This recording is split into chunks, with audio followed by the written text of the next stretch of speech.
Bitta xamirdan 3 xil shirinlik tayyorlashni bilarmidinglar? Shulardan bittasi Spartak shirinligini bismillah deb boshlaymiz. Erib turgan margaringa shakar solamiz, asal solamiz, chayni soda solamiz.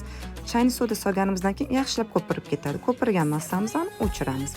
Sovigandan keyin bittadan tuxum solib yaxshilab aralashtiramiz. Ketidan un, kakao solib quyuqroq massa hosil qilamiz. Tayyor bo'lgan xamirimizni qizib turgan skоворodkamizni yog'lab yoki sariyog' surib ikki tomonini pishirib olamiz.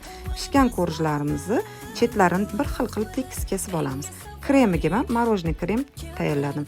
Sizlar xohishga qarab qilsanglar bo'ladi. Morojniy kremimizga sug'ushonka bilan qaymon aralashtirib, birinchi past skorostda, keyin sekin balandroq skorostda ko'tarib, yaxshilab ko'pirtirib olamiz. Har bitta qavatiga bittadan surib, chetiga chiqqan mayda korjlarimizni yaxshilab maydalab turib, morozilkaga 1-2 soatga qo'yamiz. Yoqimli ishtaha Spartak shirinligimiz tayyor.